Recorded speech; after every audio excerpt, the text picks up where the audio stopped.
Welcome! I'm here with our Fluvial Geomorphology 101 instructor, Dr. David Williams, to tell you more about our upcoming two-part webinar. So, David, what will you be covering in this session? The Fluvial Geomorphology will be covered in two portions, an hour and a half each.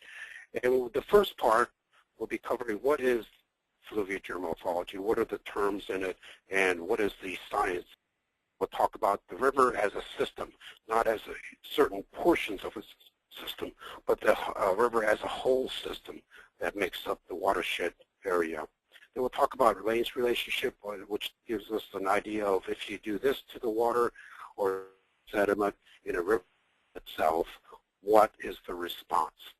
We'll talk about watershed zones, we'll call upper, middle, and lower zones, and what happens in each of those zones of a water. Talk a little bit about the evolution of a channel in terms of how does it change its shape over time and in space. Channel stability and instability is next, which we'll talk a little bit about how channels can have banks that are failing and what's causing the failures and how can we possibly fix them. This then falls into the bank erosion and their causes, and then we'll talk a little bit about hydrologic classifications of a watershed, such as is it humid, is it ephemeral stream, is it a semi-arid. So we'll talk about hydrologic classifications of a watershed, and then we'll talk a little bit about channel geometry and processes. What causes a channel to have its certain shape? What are the important ingredients that determines the width, depth, and slope of a channel? So that's essentially part one. Part two, we'll talk a little bit about how the bed itself armors as a result of slow water going over it. That means how the bed itself in a stream gets coarser and coarser and coarser. Then talk a little bit about floodplain features, overbank areas, terraces, those definitions. Then we'll talk a little bit about channel patterns and the features of these patterns, such as meander, braided. How do we measure the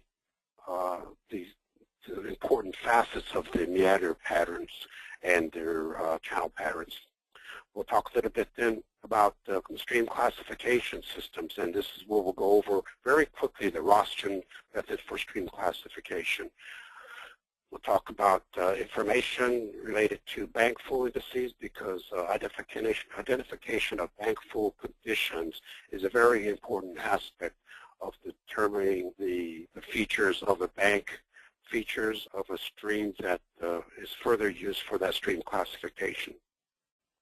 Talk a little bit about what are the requirements for geomorphic and stream assessments, because most every watershed study requires a geomorphic and stream assessment. We'll talk about what are the ingredients in such a study, and then related to that, we'll talk about the geomorphic data collection. What are the important pieces of data that has to be collected in geomorphic assessment?